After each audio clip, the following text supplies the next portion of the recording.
Hello, my name is Miss Sell. I've been working with your child, Ariel Lopez, in Miss Davies Language Arts class, trying to develop an individualized approach to his learning development and take a look at how we can work together to make sure we ensure the success of your student. So I wanted to go over a few things with you, so thank you for coming by and meeting me here. So if you have a moment, I'd like to go over a few items from my observation with him. The time that I spent in class observing your son, Ariel Lopez, I did want to make a few notes for you about the things that I was able to notice as an outsider's perspective, kind of focusing just on your child. We did have a couple behavioral issues as far as learning capabilities. We'll get to that, but this is just some overall observations that I made. So I did have a problem with Ariel Lopez distracting other students. He was, pretty frequently getting up, walking around, kind of making, non-directed trips to go, oh, I need to get a pencil, oh, I need to get paper, I need to grab this from my backpack. A lot of things, like cell phones, were very disruptive at this time. I know he's a very popular child, has a lot of friends, and so that kind of became something that impeded in his learning, constantly getting up and checking in with them, and those friends that he has made, sure that they are close socially, but a lot of them were doing the same kind of thing. So I think that maybe some of those students and him, maybe we should try and separate a little bit more because they are really kind of distracting one another, getting up and walking around class when, the teacher is teaching or when I'm instructing Ariel. I did want to also mention that we did have a little problem with focus, focusing on the task at hand, focusing on staying motivated. We're doing a lot of FSA prep this week, and so I had a difficult time with Ariel keeping him motivated to stay on task for the FSA preparation. I do also want to mention something to you about his preparation and anything that you can do as far as helping make sure that Ariel is prepared for class ahead of time. That would be great. Even if it's just, materials. A lot of times he's coming to class no pencil, no paper, which, I understand everyone has different financial situations, which is why we try and provide those things.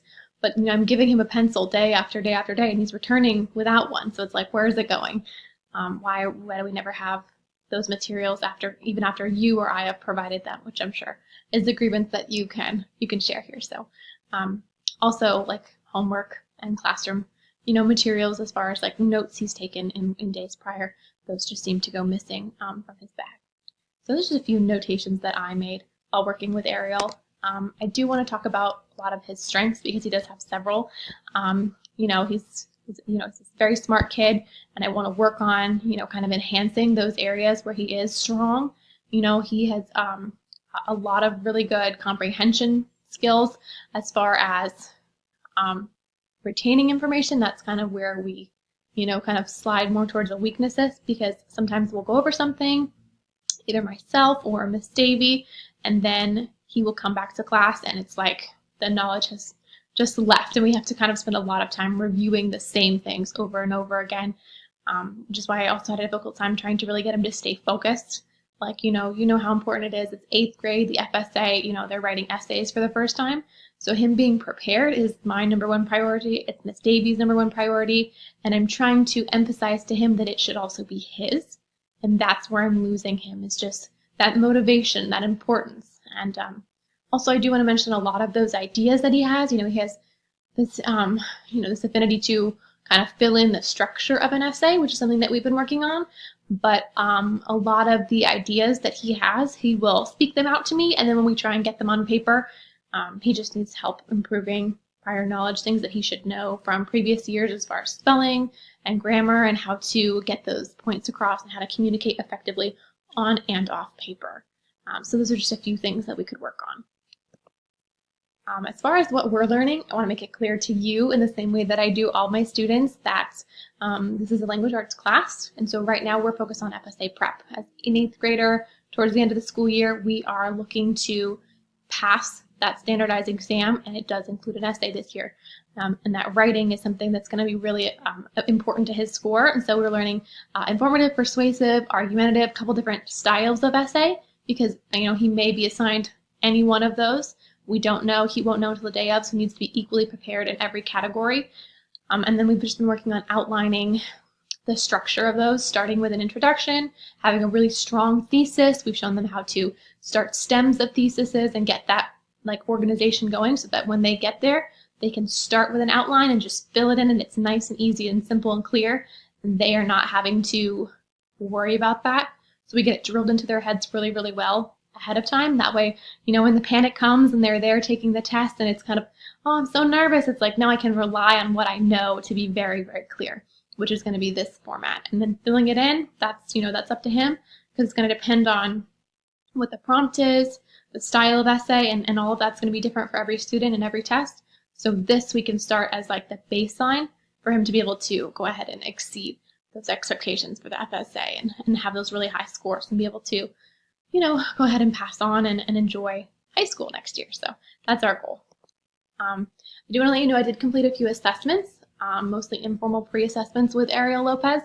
And in this case, we were trying to recall previous lecture items, talking about those formatting structures that we had been learning in class. So just trying to get him to recall the pattern and structure he was able to do. But then as far as following and implementing it, that's where we had a little bit of a lack in not only motivation, but also it seemed like ability. So we spent a lot of time working on that together, just kind of making the outline, and then how do we fill it in once we have it? What sentences go where? How many do I need? It kind of was a little bit lost on him. So that's something that I kind of was able to notice very early on. Additionally, again, the spelling and the grammar, that does seem to be a little bit below average, something that we have to spend a lot of time on. And it does take away from, what we should be learning, the new content. We're spending so much time reviewing and focusing on things that should already be like in his knowledge, and he should have those tools to utilize, and he just doesn't a lot of times. I also want to talk about grammar and tense. We had a lot of times when he would be starting a sentence in the present tense, I am, and then it should say, I am riding my bike, but it's like, I am rode my bike. Things like that where the tense just switches. That was something that I particularly noted as something that he was consistently having difficulty with. All right, so as far as the lesson plan that I worked on with Ariel, we went ahead and tried to construct an informative essay. Just the prior day, we had learned how to once again build that introductory paragraph, and so we were filling in the bodies and the conclusion of that. And he again was able to recall it, but the outline we did have to work together on. And so something that I found really helpful was to kind of sit with Ariel in a group of other students and try and kind of build this competitive atmosphere. I'd have one student use a really good word, and I would, really encourage that. Okay, who can come up with a better word, or who can come up with an even more, kind of pull you in sentence to start off their paper with, and who thinks that they have the best quote that they're going to use, and show me how you're going to use it, and who's got the best transition. And that competitive atmosphere was something that I was able to individualize because the time I had spent on the pre-assessments with Ariel, and it was really beneficial to him and even the students around him. So that was really great. And then I think that also helped kind of reduce the stress and the pressure that was put on him in that situation. And I'm hoping that will stick with him when he is sitting, in the testing room doing the FSA. I'm hoping he's still feeling that same sense of competition and whether it's against other people or if it's against himself, that's what we're looking for, is that sense of drive. So in my overall experience with Ariel, he's a wonderful child, and I really do think he has the potential to succeed.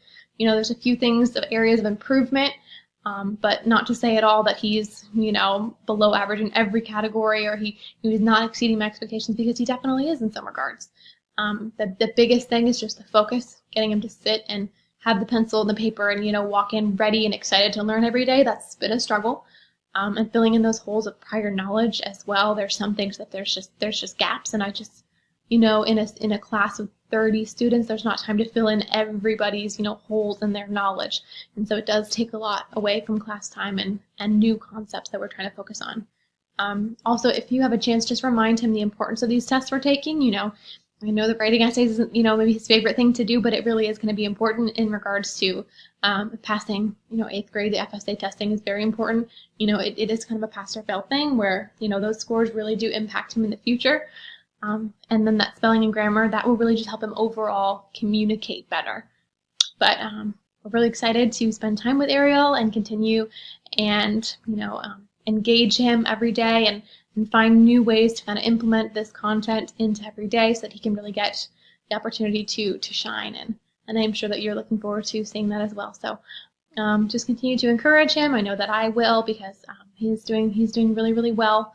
We just have a few more things that we need to focus on. But thank you so much for coming in today. I know it's hard to take time away and step to the school and have these meetings, but I do appreciate your time, and I'm sure that Ariel does as well, so that now we can all be on the same page and, really setting him up for success, at home and at school, and getting him ready for the FSA writing. So thank you so much for your time. I do hope you have a great rest of your day.